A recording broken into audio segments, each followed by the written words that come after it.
Nakakaiyak, nakakakilig. Nakakatawa, nakaka-inlove. Dear MOR.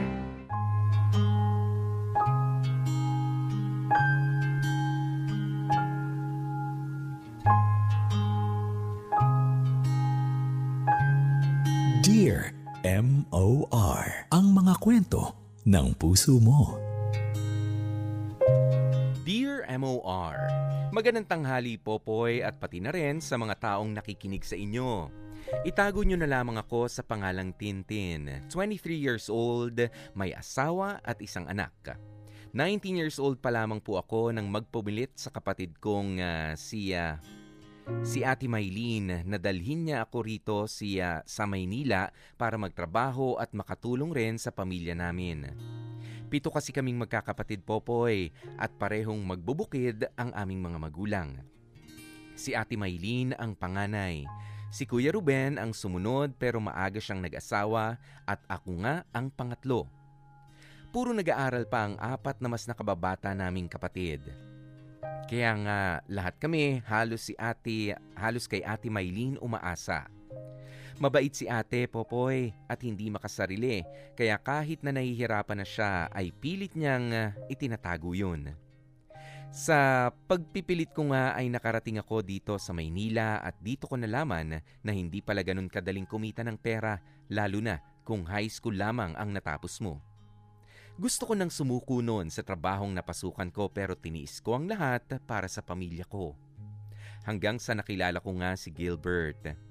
Sa kanya ko naramdaman ang totoong pagmamahal kaya nagpakasal kami at unti-unti na ngang nagbago ang buhay ko. Pero naging maayos man ang pamumuhay ko kasama ang asawa at ang isa naming anak ay hindi ko pa rin nalilimutan ang pamilya ko sa probinsya, lalong-lalo na nga si Ate Maylene. Ate, papasok na ako ha. Asan ka si ate? Ate? Oh, Tintin, andiyan ka pala. Napadaan ka?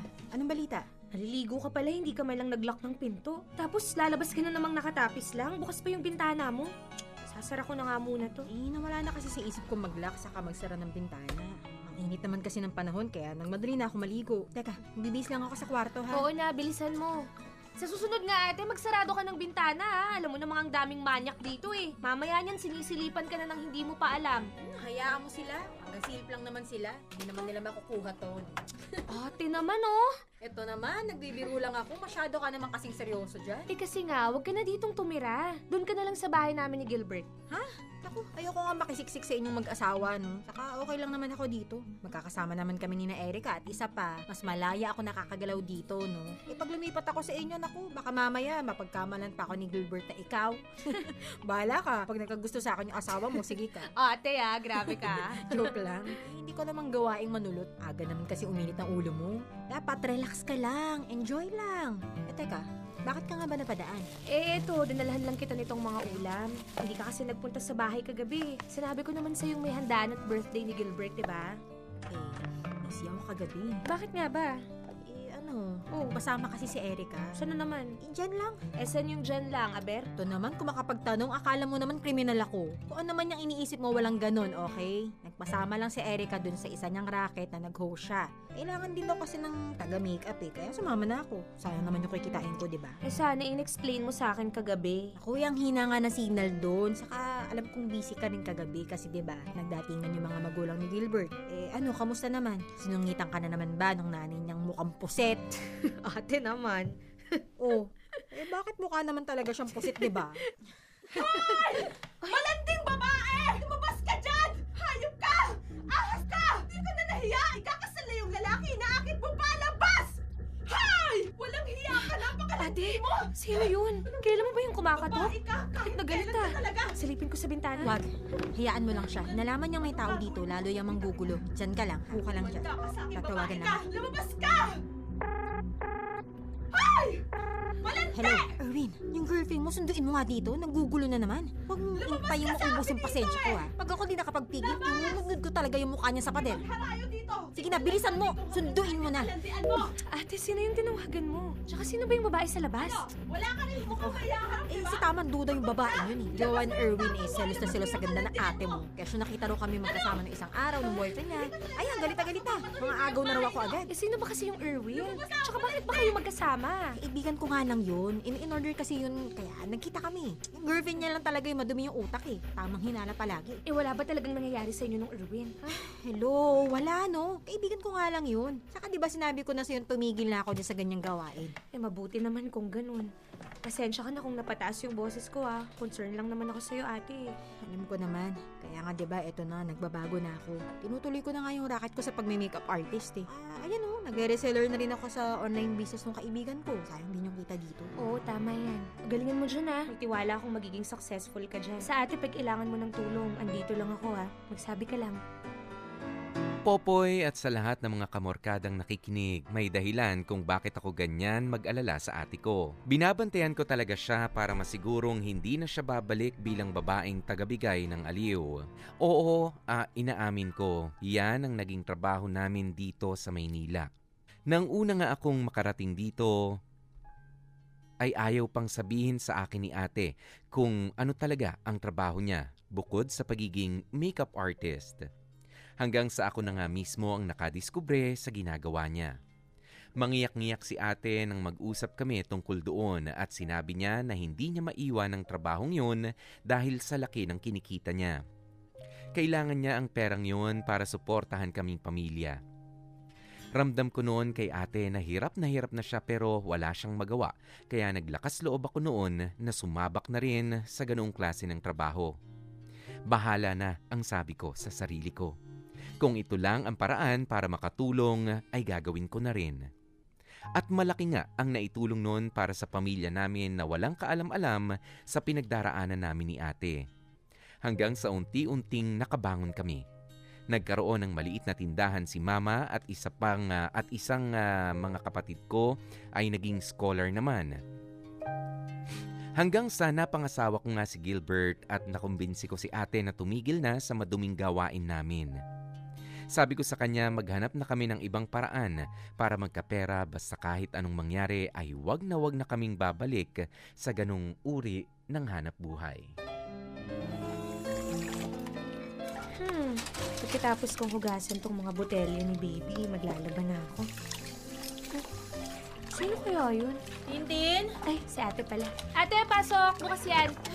Ang init talaga sa labas. Upo ka muna oh. Kumain ka na ba? May isinangag pa ako dito. Gusto mo ba? Wag na, kumain naman ako sa bahay bago ako umalis. Okay. Luto din kasi sina Erica. Wow, tulog na tulog ang baby ah. Oo nga eh. Ngayon lang nagbabawi ng tulog si baby. Ha? Bakit? Eh di ba nga, nabanggit ko sa'yo na inuubo siya. Ayun, pinacheck up namin ni Gilbert. Tapos binigyan ng gamot pero ang mamahal pala nun. Uy, di bali ng mahal kung gagaling naman tong pamangkin ko. Oo nga ate, nagkataon pang medyo gipit din kami ngayon kasi inaayos ni Gilbert yung papeles niya. Mag-abroad eh. Kaya yun, nanghiram muna kami sa mama niya ng pampacheck up. Ganun ba? Eh, teka, ano nga pala yung sasabihin mo? Ha? Ano yun? Kagabi, di ba, tumawag ka. Kaya lang nawalan yata ng signal, naputol yung usapan natin. Ano bang sasabihin mo? Hindi. Wala lang yun. Ano nga yun? May problema ba? Sasabihin ko lang sana na umorder ka naman sa akin. Ang dami-dami kong pinapost sa Facebook ko na wala ka man lang nililike. Sorry ate ha. Medyo busy lang kasi. Ayun, puyetan lagi at inuubos si baby. Ano bang pwede kong order sa'yo? Siyempre dapat mamili ka. Hindi ko naman alam kung anong kailangan mo dyan, di ba? Wala naman akong kailangan eh. Siguro pang kay baby na lang. Ay, tamang-tama. Merong items yung kaibigan ko na mga damit Ah, talaga? Bagay kay baby yun, tapos mura lang. 200 to 300 lang yung presyo. Ayun. O sige, pa-order ako niyan. Ikaw na bahalang pumili ng style na bagay kay baby ha. The best ka dyan eh. Ikaw talaga. O sige na ako na. Kamusta pala yung negosyo mong yan? Marami ka bang napapa-order? Aba, oo naman no. Ang galing ko kaya mag-sales talk. Saka masaya ako dito. Madami ako nakikilala. Ha? Paano madami? marami kasi ako nakikilala mga buyer, ganun. Tapos, yung iba, nagiging kaibigan ko na rin. Kaibigan? Oo, gaya nung isa kong dineliveran nung Shurak ng isang araw. Teacher pala yun. O tapos? E di ayun, sinalestalk ako sa mga co-teachers niya. Kaya ayun, lumawak ang mga pwede kong bentahan. May pa-order na nga ako sa kanila eh. Wow, buti naman te. Masaya ako ha, at mukhang swaksay ang trabaho mong yan. At hindi lang yan ha. Yung isa kasi sa co-teachers niya, may nabanggit sa akin na hiring daw ng production operator. Tumatanggap daw kahit high school graduate. Eh, syempre, susubukan ko na mag-apply, di ba? Baka sakaling matanggap. Talaga? Sige ate, subukan mo yan ha. Tapos kung may mga kailangan kang gastusin sa pamasayo, pampamedical, magsabi ka lang ha, tutulungan ka namin. Sus, ito naman. Kaya ko nang gastusan yung sarili ko ngayon. Pera naman na ako eh. Kaya huwag ka na mag-alala sa akin ha. Ang pagtuunan mo ng pansin ay yung mga gastusin nyo dito. At huwag na huwag mong papabayaan si baby ha. Teka lang, sagutin ko lang to. Sige te. Hello. Oo, sige. Sige, papunta na ako dyan. Sino yun? Buyer ko. Meet up kami dyan sa may mall. Asan yung in-order niya? Parang wala ka namang bitbit. Lipstick lang kasi yung in-order niya. Kaya nilagay ko na lang sa bag ko. Gusto mo bang makita? Ay, hindi na. Oo siya. Paano? Alis na ako ha? Sige te, ingat ka ha. Bye-bye. Popoy, minsan naiisip ko na baka masyado ko namang binabantayan si ate, lalo na kapag ka sinasabi niyang may imi-meet up daw siya na buyer. Hindi ko kasi maiwasang isipin na baka nagpapanggap lang yun na buyer at may masamang motibo pala kay ate.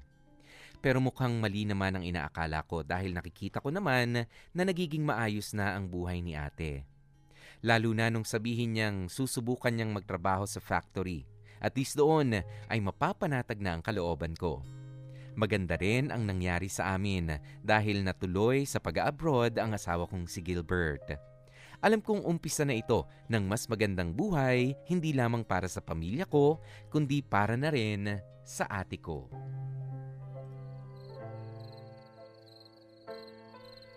Ate? Ate? Oh, bakit kaya hindi sumasagot si ate? Baka mamaya niyan kung anong nangyari doon. Sabi niya masama daw pakiramdam niya. Ate! Nag-aalala na ako! Nakalak pa yung pinto. Buti na lang dala ko tong duplicate na susi. Walang tao ah. Asan kaya si ate? Tingnan ko nga sa kwarto. Ate? Ate? Ate! Tintin? Akin na nga yung cellphone mo? Tintin, ano ba? Akin na nga yan. Ibalik mo nga yan sa Hindi! akin. Sinasabi! Ano ba? Ibalik mo sa akin yan eh. Wala akong pake! Bayad na yung kliyente. Ano ba? Akin na nga yan! Ano sabi? Cellphone ko! Ano ba problema mo? Bakit mo hinagis? Magdamit ka nga! Bakit ka ba kasi nangingialam? Sabing magdamit ka eh! O, ayan yung damit mo! Ano ba kasing ginagawa mo dito? Mo bang alalang-alala ako sa'yo, ha? Sabi mo sa akin, masama pakiramdam mo at ikaw lang yung mag-isa dito? Akala ko kung ano na nangyayari sa'yo dahil hindi mo ako pinagbubuksan ng pinto tapos sa ano, ha? Maabutan kitang ganyan? Ngayong nakita mo kung okay na ako. Okay na, di ba? Sige na, umalis ka na. Ate! Ano ba naman? Ano bang nangyayari sa'yo, ha? Akala ko ba tinigilan mo na to? Bakit nakikipagganyan ka na naman? Pwede ba? Wala akong gana magpaliwanag, umalis ka na lang. Hindi ako aalis dito hanggat hindi mo sa akin sinasabi kung anong problema. Wala ngang problema. Hindi mo to gagawin kung walang problema. Sabihin mo kasi kung anong problema mo eh. Makukulong na kasi ako! Ano? Hindi, makukulong na ako. Makukulong na ako. Bakit ka makukulong? Ano ba talagang nangyayari, ate? Naalala mo ba yung nagkasakit ng sabay si na mama sa si papa? Tapos walang-wala tayo maipadala sa probinsya. Hindi, nangutang ako noon. O tapos, di ba sabi mo bayad na yun? Hindi pa bayad. Ano? Ilang araw na ako sinisingil ng inutangan ko. Tapos tinatakot niya ako na ipapakulong niya raw ako. Sasabihin daw niya kay na mama yung mga ginagawa ko dito. Tinatakot ako. Hindi ko na alam kung ano yung gagawin mo. Eh, bakit hindi mo sinabi sa akin? Di ba may problema rin kayo ng asawa mo? Dagdag pa ba ako? Hiyang-hiya na nga ako sa inyo eh. Kaya nga tayo magkapatid, di ba? Ate, tayo lang yung magtutulungan dito at kung ano man yung problema mo, problema ko rin. Hindi pwedeng laging ganun. Ako yung gumawa ng problema na to, kaya dapat ako yung umayos. Nagpipit lang talaga ako. Kakarampot lang naman yung kinikita ko sa pagme-makeup saka sa online business na yan eh. Ito talaga yung naisip kong mabilis na paraan. Eh, magkano pa ba yung utang na yun? 40,000 pa. Ha? Diyos ko. Tapos ang gusto niya, sa 1 linggo magbayad na agad ako. Kasi kung hindi raw, ipapakulong niya na raw ako. Ate, tama na, huwag ka nang umiyak. Akong bahala, ha? Magtutulungan tayo. Ihingi tayo ng tulong kay Gilbert. Nahihiya na talaga ako eh. Ako yung ate mo. Ako dapat yung tinutularan mo pero ganito pa yung ginagawa ko. Nagiging pabigat pa ako sa'yo. Ate, hindi totoo yan. Unang-una, yung pera na yun ginamit mo para kay na mama at papa. Kaya huwag mong iisipin na pabigat ka, okay? Huwag ka nang umiyak. Hahanap tayo ng paraan. Sigurado ako may paraan pa. Lahat gagawin natin. Pera lang yung masamang gawain na yan, okay? Ate, mangako ka. Hindi mo na yan gagawin kahit anong mangyari. Salamat ha. Buti na lang nandyan ka. Salamat talaga. Ang bigat-bigat sa loob ko, Popoy, nang makita kong walang saplot si ate at pinaglalaruan ang sarili niyang katawan sa harap ng ka-video call niya. Kung may ibang paraan lang, alam kong hindi na yun gagawin ni ate. Kaya ginawa ko ang lahat para matulungan ko siya. Sinabi ko kay Gilbert ang problema namin na magkapatid. Mabuti na lamang at may nahiraman siyang pera sa isang kasamahan niya abroad, kaya nakabayad kami sa pagkakautang ni ate.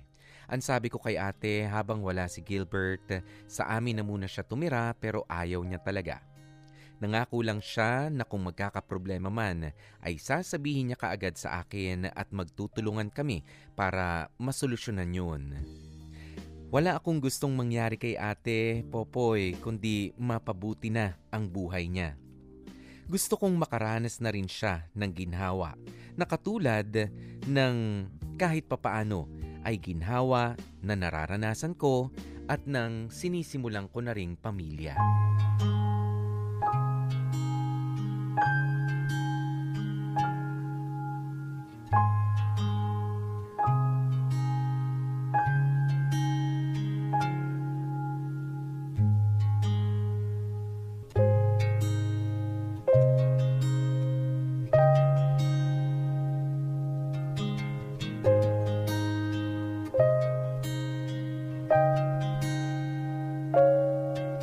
Popoy, tinulungan naming mag-asawa si Ate Maylene para makakumpleto ng requirements at lang makapasok na siya sa factory.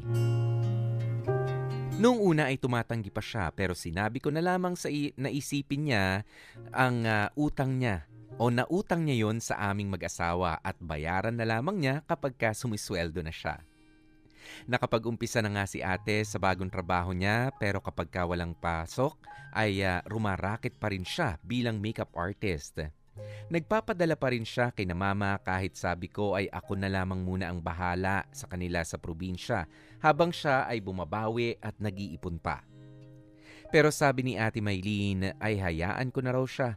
Sa ganyang paraan daw kasi siya sumasaya. Hanggang kaya niya ay gusto niyang pangatawanan ang pagiging ate at hinding-hindi niya ipahahalata kung nahihirapan man siya.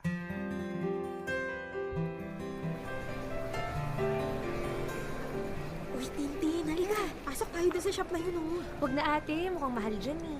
Okay lang yan. Papasok lang naman tayo eh. Halika na. Ganda naman ng mga bag na to. Gusto mo ba? Bagay sa'yo to.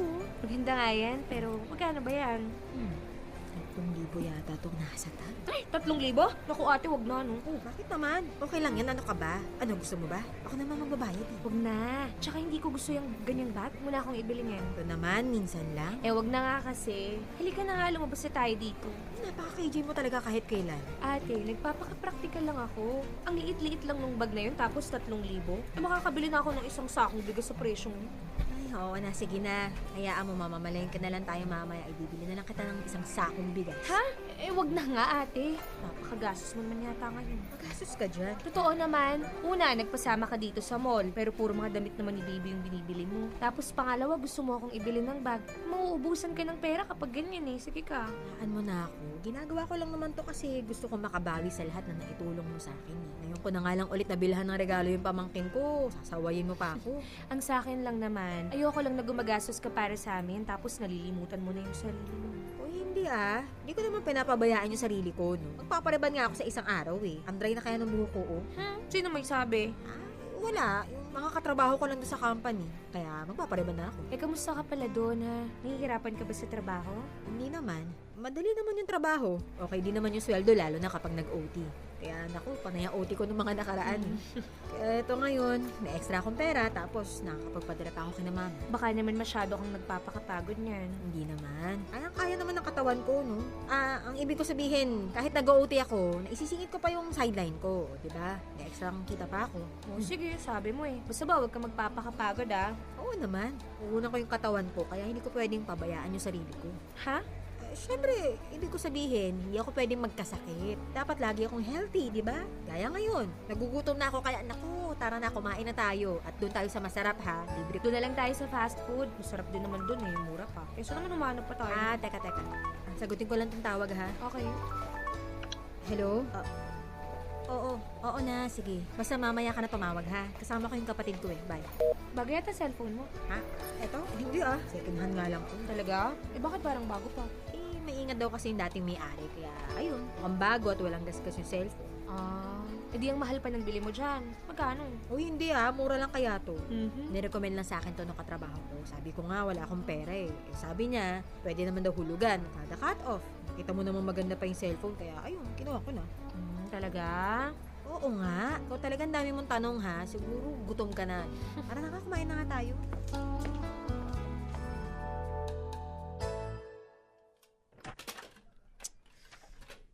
May iba talaga kay ate.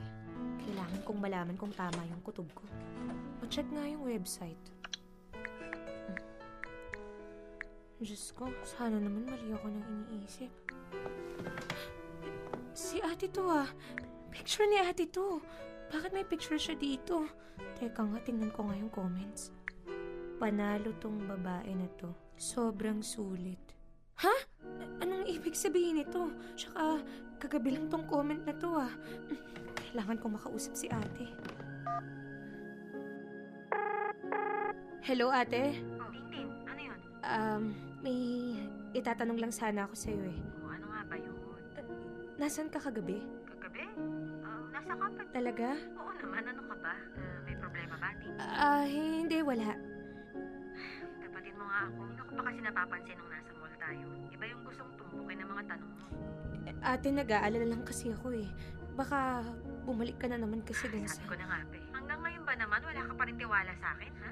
Hanggang ngayon ba? Iniisip mo na babalik pa rin ako doon sa maduming gawain na yun? Hindi naman sa ganun. Ano ibig mo sabihin? Sa mga kinikilos mo kasi, halos ipagsigawan mo na pinagdududahan mo ko. Teka, huwag ka namang magalit agad. Sorry na. Ikaw naman kasi. Nagtatrabaho na nga ako ng matino, pag-iisipan mo pa ako ng ganyan. Hayaan mo sa susunod na makaluwag ako, wala akong bibilihin na kahit na ano para wag ka na magduda. Ate, sandali lang naman. Sorry na. Sorry. Pasensya ka na. Masyado lang talaga akong nag-aalala sa'yo. O sige, aaminin ko. Mali ako na ganito ako mag-isip. Dapat mas magtiwala ako sa'yo dahil nangako ka na hindi ka na babalik sa trabaho yun kahit anong mangyari. Pali, kaya wag ka ng paranoid dyan. Oo na. Sorry na. O siya, gabi na. Tulog na tayo ha, at wag ka na mag-isip ng kung ano-ano. Bye. Tama si ate. Siguro napaparanoid lamang ako, Popoy. Siguro hindi pa nabubura yung picture ni ate sa website kung saan nandun ang lahat ng mga babaeng bayaran sa dati naming pinagtatrabahuhan. Siguro yung nag-comment ay kliyente ni ate nung dating-dati pa. Siguro nga mali ako na pagdudahan si Ate Maylene kasi nagbago na siya.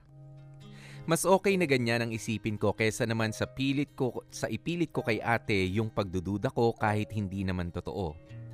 Mas gusto kong panghawakan yung mga sinasabi niya sa akin dahil dapat akong magtiwala sa kanya. Pero Popoy, napakamapaglaro ng tadhana. May isang beses kasing nakita ko ang cellphone niya at may nabasa akong usapan nila ng isang lalaki. Poy, hindi ako tanga para hindi ko maintindihan na may nangyayaring kakaiba sa kanilang dalawa. Lumakas tuloy ang pagdududa ko. Ayokong mang-isipin na may ginagawa siyang kakaiba na naman pero hindi ko na mapigilan pa ang sarili ko. Saan kaya talaga pupunta si ate? Dapat hindi niya mapansin na sinusundan ko siya. Motel? Bakit huminto siya sa motel? Teka nga, matawagan na. Hello, ate? Oh, bakit? Asan ka? Nasa trabaho. Bakit parang ang ingay? Parang nakakarinig ako ng mga busina ng sasakyan. Kasi kakababa Bababa ko lang ng shuttle. Bakit ka ba tumawag? May problema ba? Wala naman. Oo, siya. Sige na. Malilate na ako eh. Bye. Ano na naman ba tong ginagawa mo, ate? Tagal mo naman. Akala ko hindi ka nasisipot eh.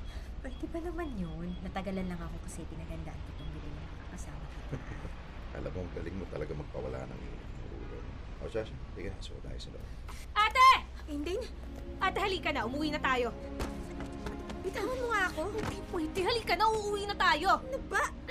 Ano ba problema mo, ha? Ikaw ba? Ano naman bang problema mo, ha? Ano bang ginagawa mo dito sa motel?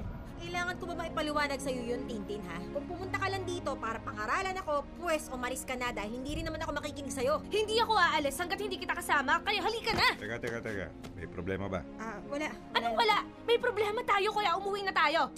Ay, alam mo, naghintay na ako ng matagal tapos ngayon may aberya pa. Laki pa naman ang pinahid ko sa'yo tapos ganito pa. Teka lang. Ikaw naman, no. Ang init agad ng ulo mo, eh. Teka lang, ha.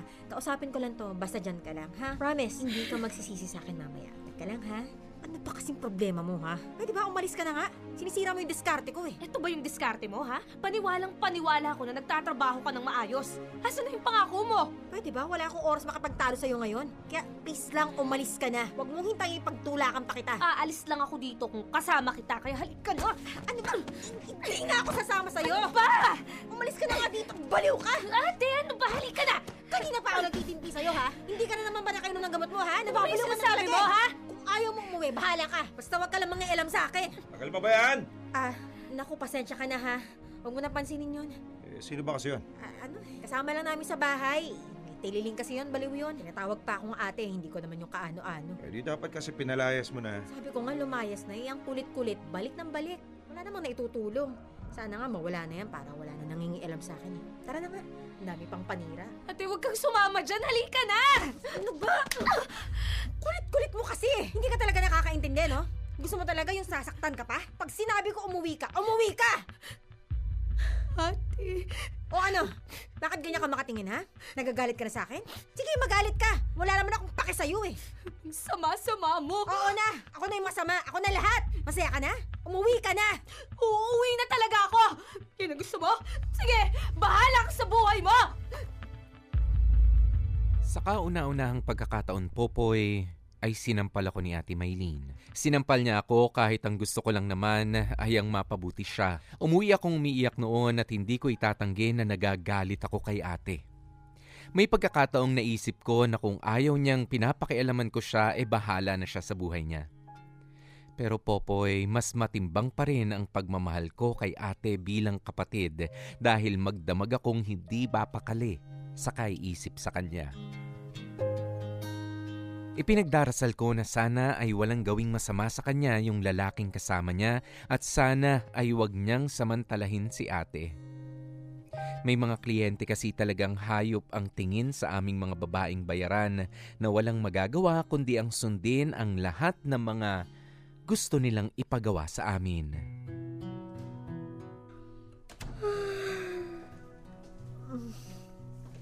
Ay, sana may nag-init na ng tubig. Kapagkape na ka. Ate, Nandito ka pala. Aga mo na mamangapit bahay. 11:00 na ng umaga. Aga pa ba yun? Sorry ha. Kakagising ko lang eh. Ano, gusto mo rin ba magkape? Mag-usap nga tayo ng matino. Ano bang pag-uusapan? Bilisan mo ha at maglalaba pa ako. Yung kagabi, ano yun, ha? Alin doon? Yung pagsampal ko sa'yo? Yung pagtawag ko sa'yo ng baliw? Ikaw naman kasi. Kulit-kulit mo. Ano ba? Hindi yun yung tinutukoy ko. Ano ba? Yung pagsama ko sa lalaki sa loob ng motel, yun ba? Nakita mo naman, di ba? Malaki ka na. Dapat yung mga ganung bagay, hindi na dapat pinapaliwanag pa sa'yo. Ano ba talagang nangyayari sa'yo? Akala ko ba okay ka na? Akala ko ba hindi ka nababalik sa maduming gawain na yan, ha? Teka nga, kung makapagsalita ka parang hindi ka galing dito ah. Oo, inaamin ko na dyan ako nang galing at ayoko nang bumalik dyan. Pero bakit ikaw, ate, balik ka nang balik dyan, ha? Ginusto ko ba to, ha? Eh di wag mong gawin kung ayaw mo. Alam mo, Tintin, umuwi ka na lang. Baka kung ano pang masabi ko sa'yo eh. Kung anong nararamdaman mo, sabihin mo. Hindi yung ganyan na kinikimkim mo lang. Umalis ka na. Ang ayos-ayos na ng trabaho mo, pinipili mo pa yung ganyan? Ano ba nangyayari sa'yo? Yung boss ko sa company, dati kong kliyente. Siya yung kasama ko kagabi. Ha? O ano, masaya ka na? Ha? Eh di lumipat ka ng ibang department o ibang trabaho. Sa tingin mo ba gano'n lang kadali yun, ha? Ito nga makapasok ako dito, ang hirap-hirap na, tapos paghahanapin mo pa ako ng iba? Eh kesa naman sa nandyan ka, binabastos ka niyang boss mo eh. May magagawa pa ba ako? Boss yun eh. Tapos ako ganito lang naman. Eh kasi ipahiya niya ako, pinagbigyan ko na lang. May pambayad naman eh. Ate, naririnig mo ba yung sarili mo, ha? Hindi ka isang gamit na dapat pinipresyohan. Eh, ano nga magagawa ko? Sa tingin mo ba, madali lang para sa akin lahat ng to, ha? Tintin, ang hirap-hirap nito para sa akin. Mag-resign ka na dyan sa trabaho mo. Tutulungan kitang maghanap ng iba. Huwag na, hayaan mo na lang ako. Wala rin naman magagawa yung pagtakas ko. Ate, Alam mo, Tintin, maswerte ka eh. Nakahanap ka ng lalaking magmamahal sa'yo ng totoo. Ng lalaking tinanggap ka ng buo. Masaya ako doon para sa'yo. ate makakahanap ka rin ng kagaya ni Gilbert. Ilan pa? Kapag nalaspag na ako, ganun. Tintin, hindi na ako umaasa na may magmamahal pa sa akin. Na may tatanggap pa sa akin. Dahil ito na yata yung kapalaran ko. Ate, hindi yan totoo. May iba pang paraan. Tintin, ginawa ko naman na yung lahat eh. Sinubukan ko naman. Pero palagi pa rin akong hinihila pabalik sa gawaing to. Kung alam mo lang, diring-diri na ako sa sarili ko. Pero wala eh. Wala naman akong magawa. Ate, Alam mo ba, nung naipasok kita sa trabaho to, sobrang laking pagsisisi ko. Sabi ko noon, napakawalang kwentang ate ko para dalhin kita sa maduming gawain na to. ate, hindi mo naman kasalanan lahat ng yun eh. Hindi mo naman ako pinilit eh. Pumayag din naman ako kasi gusto kong makatulong sa pamilya natin. Huwag mong isisi sa'yo yung lahat. Pero kung hindi dahil sa akin, hindi ka iiyak. Tuwing gabi, naririnig kita humihikti. Nahimik na umiiyak. At alam mo, napakasakit nun para sa akin. Hindi kita masisi kung magalit ka sa akin. Hindi yan totoo. Wala akong galit sa'yo, ate. Maniwala ka sa akin. Lagi kitang pinagdarasal noon na sana magkahimala. Nailigtas ka na ng Diyos sa ganitong gawain. At marunong talaga siya. Dahil dumating sa buhay mo si Gilbert. Ang saya-saya ko nun para sa'yo. Dahil sa wakas, malaya ka na sa kasakiman ko.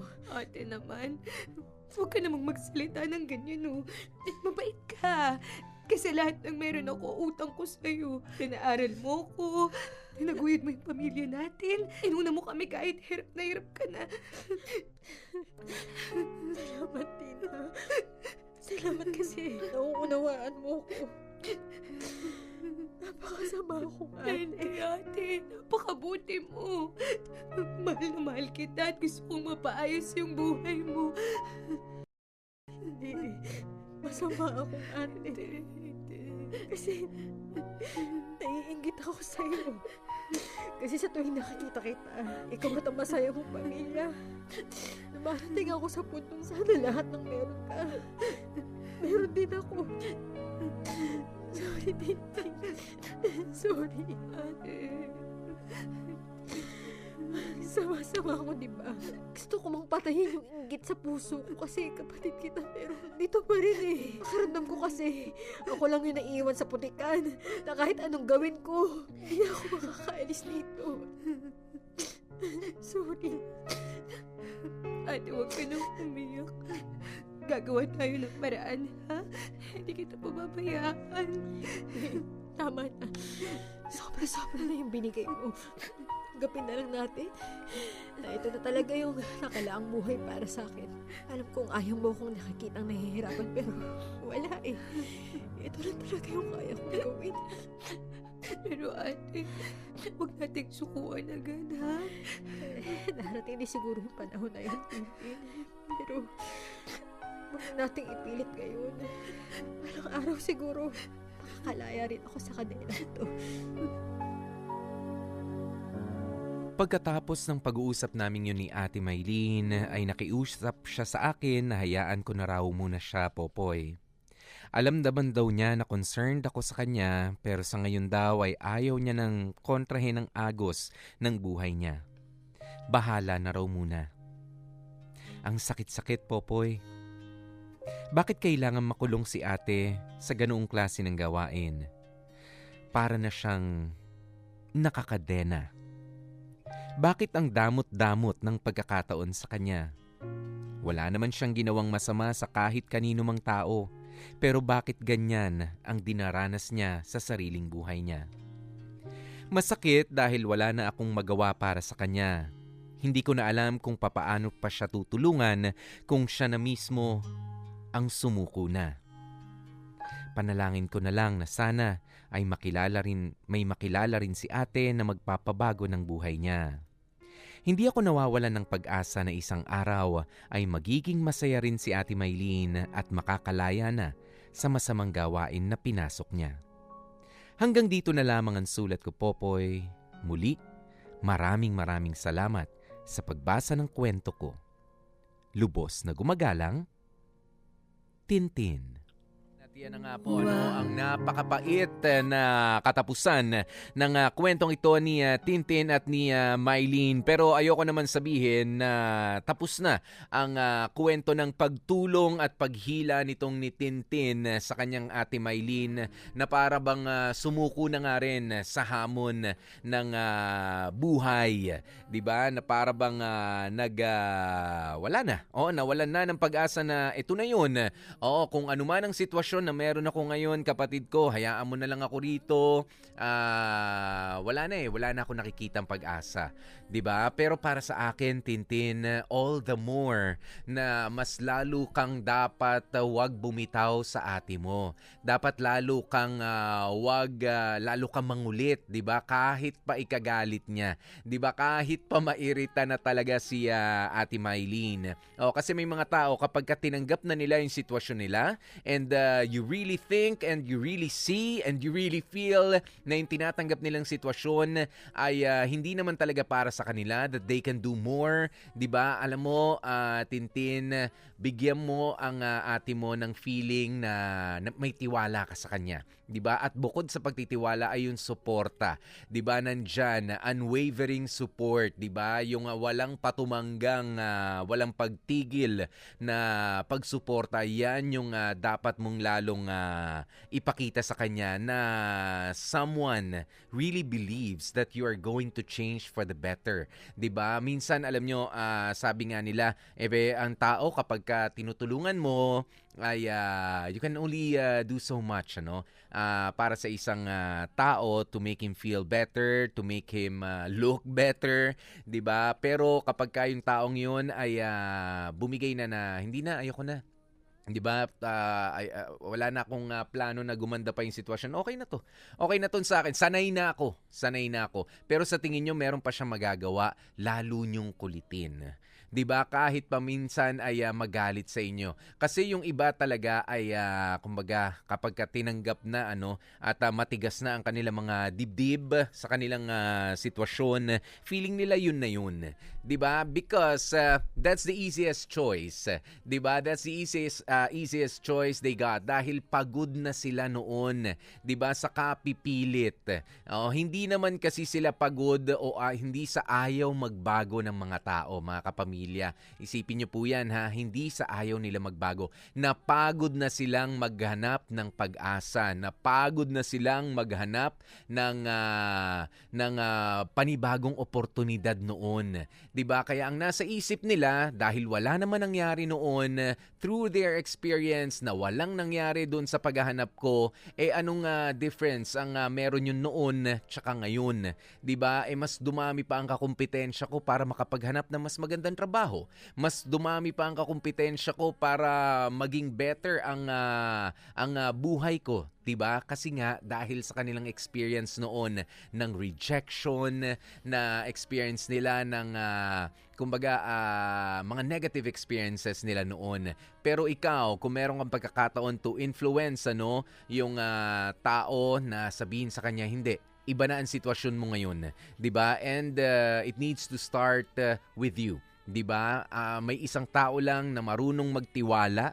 'Di ba? Ikaw, Tintin, maiparamdam mo 'yan sa ate mo na hindi naniniwala pa rin nga yung kapatid ko, Sige, gagawin ko ulit. 'Di ba? Nang paulit-ulit dahil meron pa rin nagtitiwala na kaya ko pa rin magbago.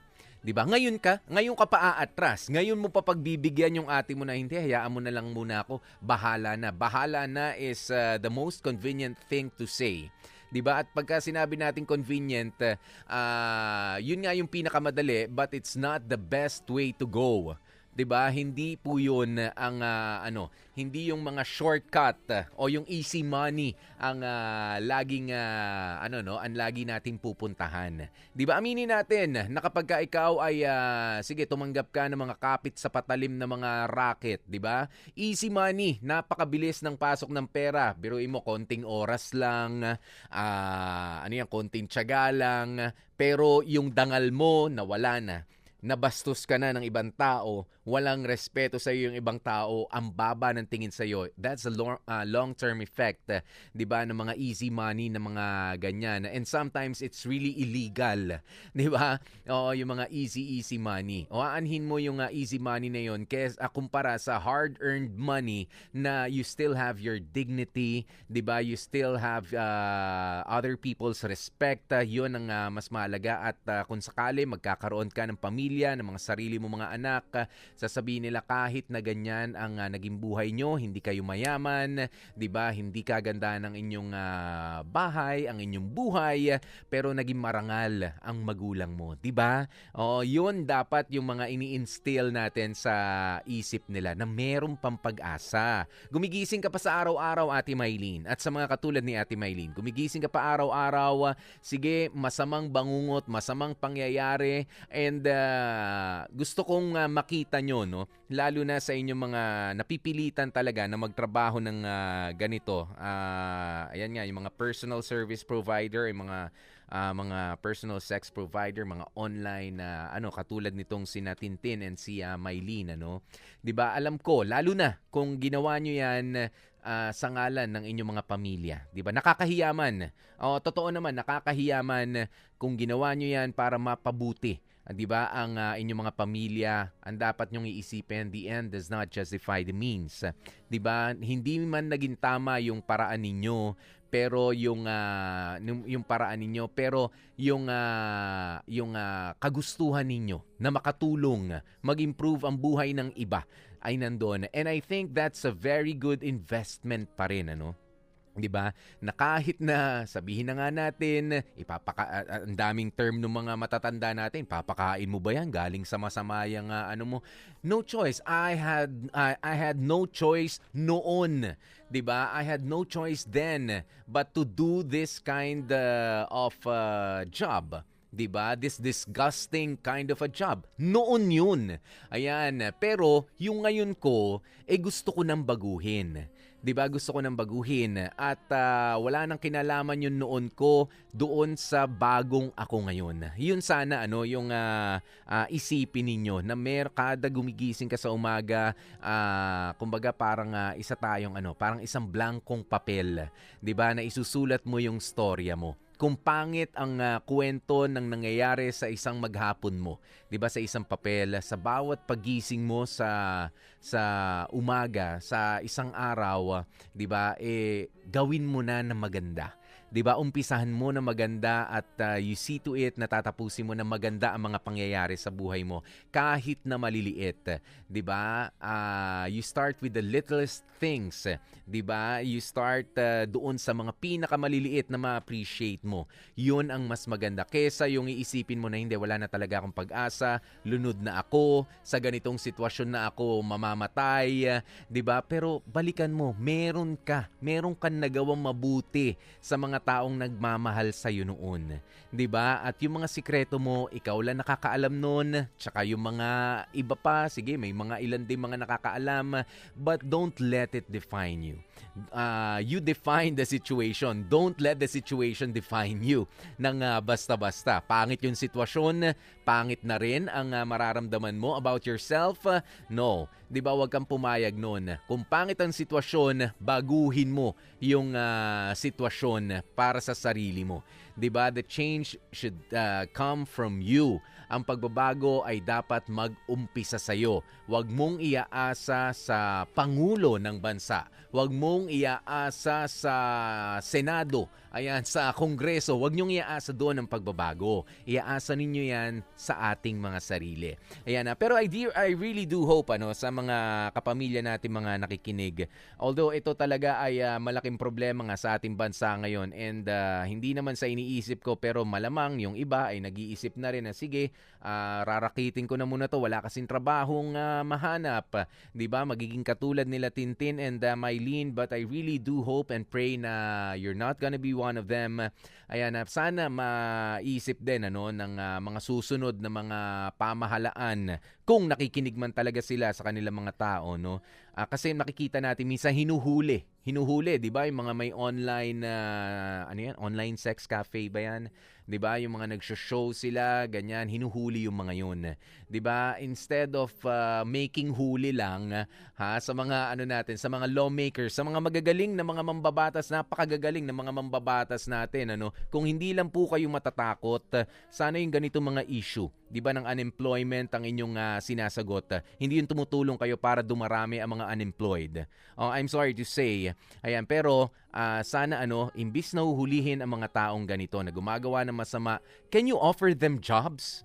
Can you offer them jobs instead of ano tawag mo diyan, yung para bang pagsasamantalahan pa sila ng mas matindi? 'Di ba? Ipakukulong, ayan, malalagyan ng record, lalo lang silang bumababa. Hindi ninyo kasi inaalam kung ano yung storya behind bakit nila nagawa yun. 'Di ba? You can't even offer them an honorable job. 'Di ba? Tapos huhulihin nyo lang sila ng basta-basta at bawal yung ginagawa nila. 'Di ba?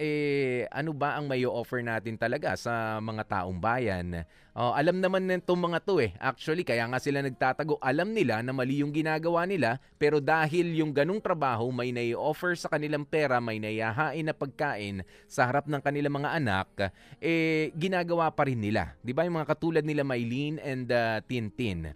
'Di ba? Why don't you guys dig deep into this dito sa problema natin ngayon? Hindi yung naghahanap tayo kung sino pa ba ang mga gagawin natin mga unemployed. 'Di ba? Can you offer employment to your people? 'Di ba? Can you please offer employment, hindi yung pa-stop operation tayo ng pa-stop operation lang.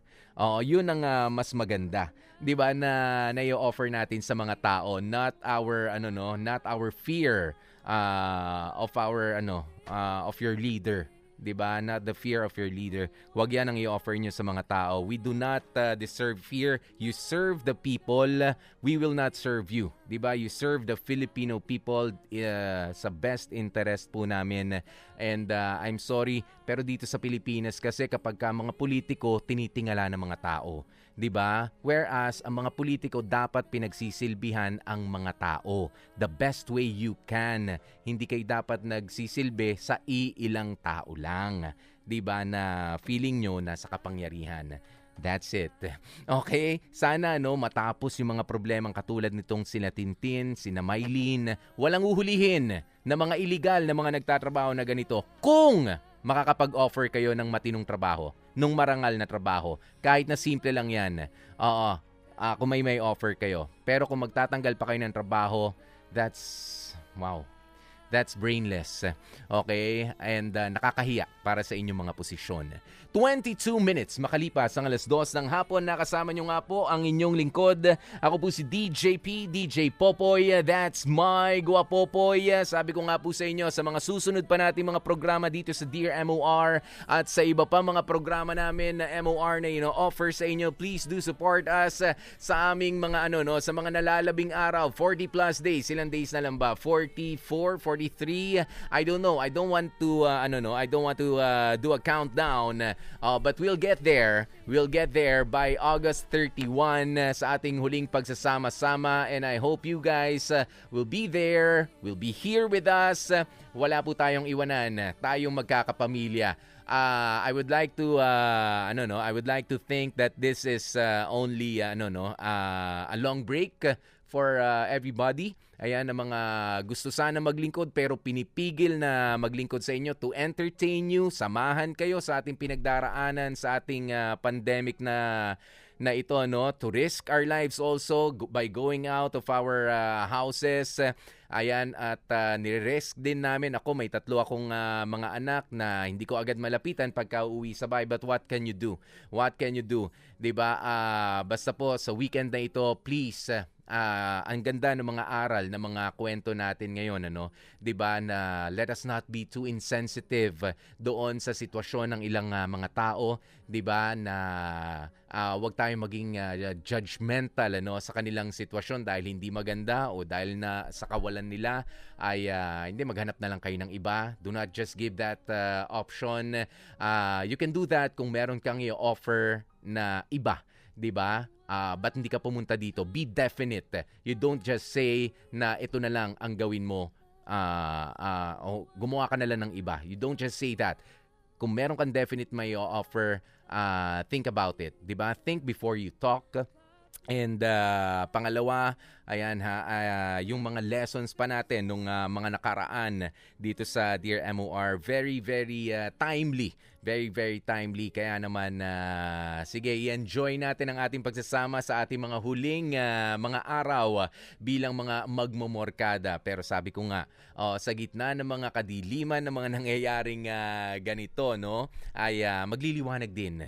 Sa dulo, magkikita-kita pa rin tayo, mga kapamilya. Ako po si DJ P, DJ Popoy, that's my Guwapopoy. At yan na nga po ang kabuuan ng kwento ni Tintin na talaga namang sumasalamin sa buhay ng maraming Pilipino sa ngayon.